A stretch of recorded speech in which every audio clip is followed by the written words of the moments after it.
Ada pepatah bilang kalau roda kehidupan itu pasti berputar. Ada kalanya kita di atas, ada kalanya juga kita di bawah. Tapi enakan di bawah sih euy. Di sebuah kota di Meksiko, kesenjangan sosial antara si kaya dan si miskin sangatlah terasa. Seperti ketika orang-orang dari kalangan bawah melakukan demo dan pemberontakan, orang-orang kaya malah melakukan pesta pernikahan. Hari itu adalah hari pernikahan putri keluarga Benghar yang bernama Mariane. Hari pernikahan itu membuat dirinya serasa jadi orang paling bahagia sedunia. Beberapa tamu memberikan hadiah pernikahan kepada Maria. Padahal bagi dirinya, kehadiran mereka pun sudah cukup. Ia sendiri berasal dari keluarga berada dan bisa dibilang punya kekuasaan. Jadi nggak heran kalau ada yang berbuat baik kepadanya. Berbeda dengan Maria, ibunya malah senang ketika ada yang memberi putrinya banyak hadiah. Sikap ibunya yang seperti itulah yang membuat Maria kesal kepadanya. Orang-orang kaya sebenarnya sadar kalau golongan bawah melakukan pemberontakan. Contohnya seperti saluran air yang berubah menjadi hijau, atau salah satu tamu undangan datang dengan keadaan berlumuran cat hijau. Tapi ibunya Maria dan para undangan tidak menganggap hal itu penting dan terus melanjutkan pesta pernikahan. Tamu undangan semakin memenuhi pestanya Maria. Mulai dari publik figur sampai orang pemerintahan meluangkan waktu mereka untuk memberikan selamat kepada Maria. Atau sekadar mempererat koneksi masing-masing. Di tengah meriahnya pesta, sang ibu kedatangan tamu tadi undang, yaitu mantan pelayan di rumahnya bernama Rolando yang pernah mengabdi selama belasan tahun. Tujuannya datang ke sini adalah demi kesembuhan istrinya. Awalnya, sang istri dirawat di rumah sakit pemerintah, tetapi ia dipaksa keluar karena unjuk rasa dan pemberontakan yang dilakukan oleh orang-orang. Terpaksa Rolando harus pergi ke rumah sakit swasta. Ditambah lagi sang istri juga harus segera melakukan operasi jantung yang biayanya sekitar 50 juta rupiah. Nominal yang sangat besar bagi pensiunan seperti Rolando. Mendengar cerita itu, kata-kata pertama yang ibunya Maria lontarkan adalah Rolando datang di saat yang tidak tepat. Sang ibu menganggap kehadirannya membuat pesta menjadi suram. Meski begitu, dengan sedikit rasa iba dan terpaksa, si ibu mengumpulkan beberapa uang dari anggota keluarga untuk membantu Rolando. Uang yang diberikan nggak sampai seperempatnya. Setelah itu, si ibu langsung ngaleos karena tidak ingin diganggu lagi. Namun dari kejauhan, Rolando melihat Maria yang menyapa tamu di bagian depan. Langsung saja ia memberikan selamat kepada dirinya. Maria pun merasa terharu dengan kedatangan orang yang pernah mengasuhnya ini. Maria lalu menanyakan di mana istrinya Rolando. Pertanyaan ini membuat Maria tahu kalau istrinya Rolando sedang kritis. Begitu juga dengan kedatangannya ke sini untuk meminjam uang. Berbeda dengan si ibu yang judes, Maria langsung berkata akan membantunya. Ia meminta pada sang kakak untuk membantu Rolando. Memang si kakak juga memberikan uang, tapi masih belum cukup untuk biaya pengobatan. Maria lalu meminta bantuan dari ayah dan suaminya, namun usahanya juga nihil. Mereka tidak tergerak untuk membantu mantan pelayan yang pernah mengabdi lama itu. Maria lalu mengambil kartu kredit miliknya dan kembali ke tempat Rolando menunggu, tetapi ia sudah menghilang. Kata kepala security, Rolando sudah kembali ke rumahnya. Masih bertekad untuk membantu Rolando, Maria mengajak pelayan bernama Christian yang merupakan cucunya Rolando untuk mengantar dirinya. Maria yang sejatinya bintang acara di pesta pernikahan itu tanpa ragu pergi untuk menyusul Rolando. Tak lama setelah Maria pergi, tamu-tamu penting semakin bertambah. Si ibu pun sadar kalau dari tadi ia tidak melihat putrinya. Si ibu kemudian meminta pelayan yang merupakan ibunya Chris untuk mencari Maria. Ia mencari sampai ke penjuru rumah, namun Maria tidak dapat ditemukan. Dari kepala security lagi, ibunya Chris akhirnya mengetahui kalau Maria dan anaknya pergi meninggalkan pesta. Ia pun menelepon mereka agar segera kembali. Tapi Maria kekeh untuk pergi ke rumahnya Rolando. No. Telepon itu pun harus ditutup karena ada razia dan pemblokiran jalan yang dilakukan oleh militer. Jalan besar rupanya ditutup karena terjadi unjuk rasa yang anarkis. Mereka pun harus memutar lewat jalan lain. Namun baru juga beberapa belokan mereka lewati, Maria dan Chris terperangkap dalam unjuk rasa yang anarkis. Keadaan di sana sangat ricuh.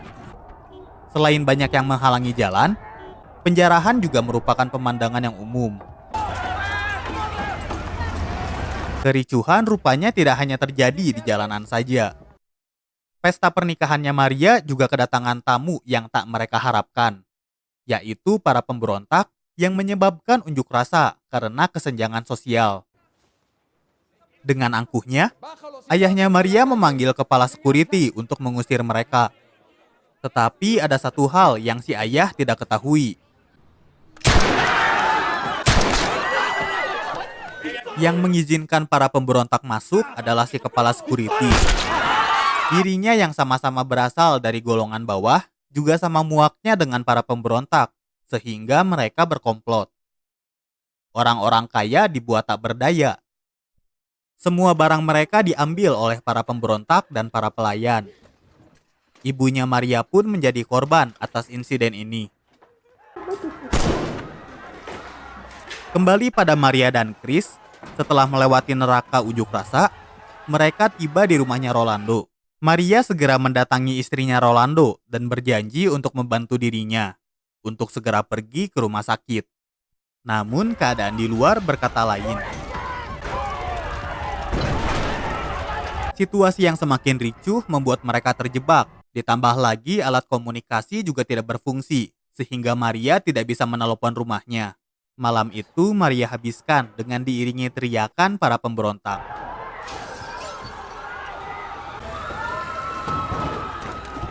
Keesokan harinya, unjuk rasa sudah mulai terkendali. Korban penyerangan di pesta pernikahan Maria juga mulai dievakuasi. Maria sendiri sedang bersiap-siap pulang ke rumahnya. Chris kemudian memeriksa suasana di luar, dan memang sudah tidak ada pemberontak yang berkeliling.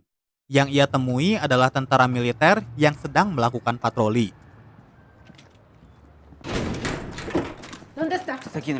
Para tentara berkata akan mengantar Maria pulang. Namun ada hal yang aneh, yaitu barang bawaan, termasuk anting dan lain-lain, harus diserahkan kepada mereka. Maria juga tidak diantar ke rumah, melainkan ke sebuah camp.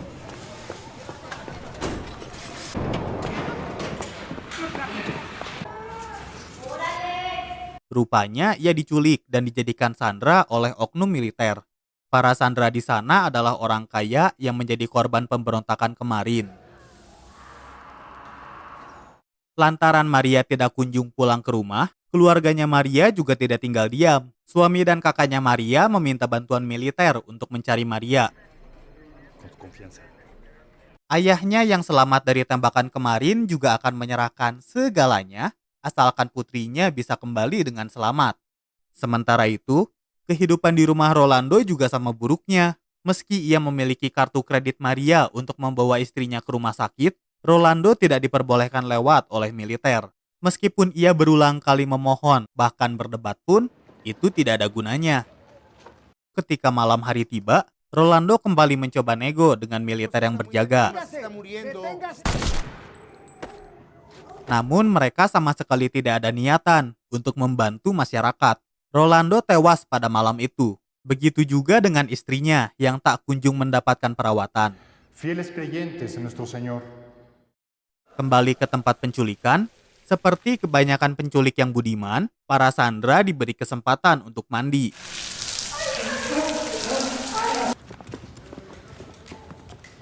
Dan mereka disuruh berakting di depan kamera untuk membuat video penculikan. Mama, Papa. Begitu giliran Maria selesai, penculik langsung menghubungi keluarganya Maria untuk meminta uang tebusan. Mereka juga diancam agar tidak menghubungi siapapun. Namun ketika keluarganya Maria diperlihatkan suasana di tempat penculikan yang sangatlah barbar, akhirnya mereka kembali meminta pertolongan militer.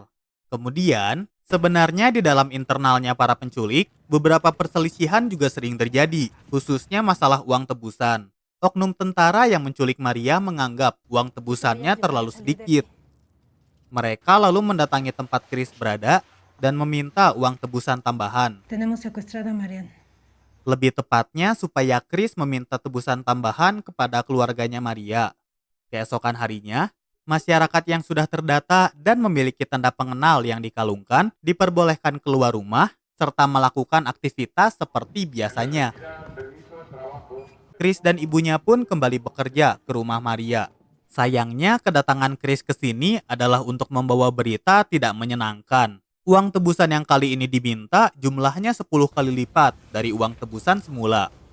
Tapi seperti perkataan sang ayah beberapa waktu lalu, ia bersedia membayar berapapun agar putrinya dapat dibebaskan.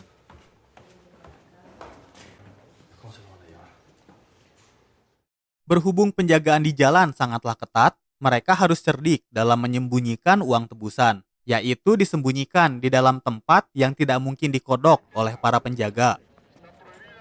Setelah tiba di rumah, para penculik kembali mendatangi mereka untuk mengambil uang tebusan. Segepok, 2 gepok, mereka masukkan ke dalam kantung plastik. Namun Maria yang dijadikan jaminan masih belum muncul. Tanpa ada perasaan berdosa, para penculik malah meminta uang tebusan lagi, bahkan hingga 10 kali lipat. Yang asalnya 50 juta jadi 50 miliar. Kan liar. Chris dan ibunya yang dititipkan uang tebusan kembali ke rumahnya Maria untuk meminta uang tebusan lagi. No nos la dieron. Sayangnya bagi keluarga Maria sendiri, uang tebusan kemarin bukanlah jumlah yang sedikit. Sekarang karena uang tebusan sudah hilang dan Maria belum kembali, Chris serta ibunya diadukan kepada militer atas penculikan Maria. Kemiliteran lalu menangkap ibunya Chris dan juga 2 oknum tentara yang menculik Maria.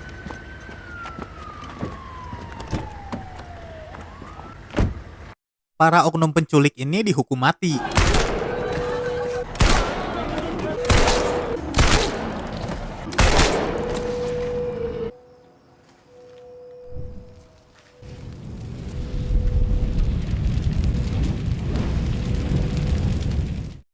Sedangkan Maria akhirnya dikeluarkan dari tempat penculikan. Film pun ditutup dengan Maria yang diantar oleh para tentara. Ending yang heula. Kenapa Maria dibawa ke rumahnya Rolando?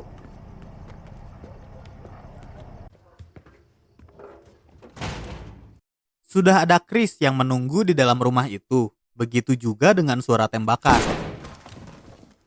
Chris kemudian dipaksa memegang pistol dan disuruh berpindah. Dengan begitu, ia akan terlihat seperti pelaku penculikan yang menembak mati Maria. Baik golongan atas maupun bawah, rupanya semua dipermainkan oleh militer yang menjadi pemimpin di Orde Baru. Itu sebabnya si jenderal mengetahui 2 oknum penculikan Maria. Mereka lalu dijadikan tumbal agar nama militer tetap baik. Padahal sebenarnya, praktik penculikan dan permintaan uang tebusan masih terus terjadi. Film pun diakhiri dengan ibunya Chris yang dijadikan kambing hitam juga oleh militer.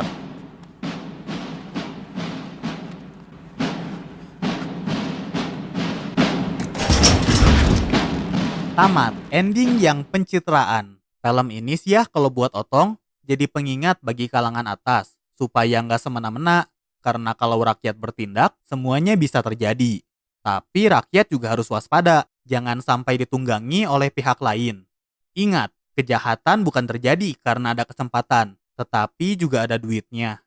Sekian alur cerita film New Order yang bisa Otong ceritakan. Jika ada saran, rekomendasi film, atau kritik sekalipun, bolehlah dilampiaskan di kolom komen. Terima kasih sudah menonton. Semoga kalian selalu santuy. Otong undur diri dan jangan lupa subscribe.